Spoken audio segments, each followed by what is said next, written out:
de suite le broker du jour avec eToro et ce matin Antoine Fraissoulier, Financial Market Analyst. Bonjour Antoine. Bonjour. Va commencer avec les Market Movers en Europe et pour commencer, bien un mot sur le CAC 40. Oui, alors effectivement, le CAC 40 qui a terminé l'année 2020 en repli de 7%.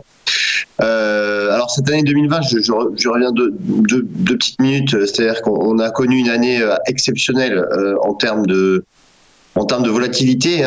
C'est vrai que le CAC 40 qui avait commencé plutôt bien l'année, inscrivant un plus haut de plus de 10 ans à 6100 points. D'ailleurs, on le voit sur le graphique. Ensuite, durant la période février-mars, a baissé de 40%. C'est du jamais vu sur une aussi courte période. Et depuis le 16 mars dernier, le CAC 40 a entamé une reprise, un rebond assez significatif, puisque entre le point bas du 16 mars et le point haut, finalement le point haut qui a été touché par le CAC le 28 décembre, le CAC 40 a repris 53%.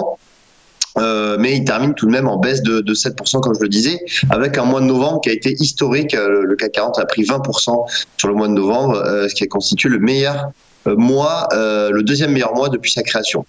Alors maintenant, aujourd'hui et hier, on a eu la première séance de l'année. Alors la première séance de l'année est souvent révélatrice de ce qui pourrait se passer sur le courant de l'année. Alors le CAC avait très bien débuté, puisqu'il a fait un plus haut à 5650 points pour finalement rebaisser aux alentours des 5570. On voit ce matin, d'ailleurs à l'heure actuelle, le CAC code 5600. Donc on a tout de même des acheteurs qui semblent être derrière cet indice français, même si attention, on voit que chez nos voisins anglais, il y a un reconfinement qui va durer jusqu'à la mi-février, un confinement total, et on voit aussi qu'en Allemagne le confinement va se prolonger. Donc ce sont quand même des mauvaises nouvelles pour les marchés et toujours de la prudence, puisque tant qu'on n'aura pas encore les premiers chiffres de contamination après les fêtes de fin d'année, on aura toujours une absence de visibilité sur le fait que le confinement se poursuive ou pas. Concernant les valeurs françaises, vous allez nous faire un petit palmarès. Voilà, alors les valeurs françaises cette année, dans 2020, ont connu aussi des disparités assez importantes.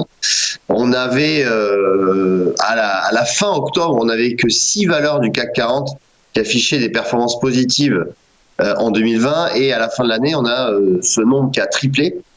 C'est surtout les valeurs cycliques, comme les valeurs appartenant au secteur automobile, comme Renault, Peugeot, ou secteur aéronautique comme Airbus, qui ont connu des envolées spectaculaires sur les 2 derniers mois de l'année, avec des progressions de plus de 25%.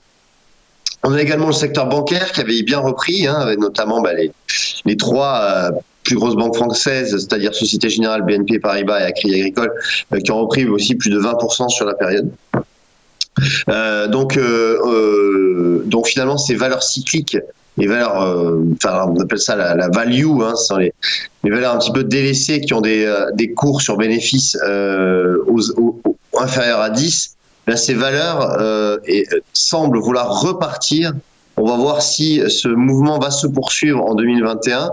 La première séance de l'année hier a montré que ces valeurs avaient toujours la cote auprès des investisseurs, puisque par exemple des Airbus ou des Renault ont pris plus de 2%. Mais on verra si cette tendance peut se poursuivre pour 2021. Et enfin, Antoine, un mot sur Nexity qui relève ses perspectives de croissance. Oui, alors Nexity, effectivement, un des principaux promoteurs immobiliers français, Nexity qui a relevé ses perspectives de croissance pour 2021 du fait que tout d'abord le promoteur immobilier a été moins pénalisé par par le deuxième confinement qui est intervenu à la fin de 2020. On a notamment les actes notariés qui sont repartis assez significativement et l'état d'avancement des chantiers de construction qui aussi a atteint des niveaux satisfaisants selon un communiqué du groupe. Et notamment Nexity anticipe désormais un chiffre d'affaires aux environs de 4,7 milliards d'euros contre 4,2 milliards d'euros précédemment. Par conséquent, cela devrait permettre au Nexity de progresser, tout du moins sur le premier mois de l'année 2021.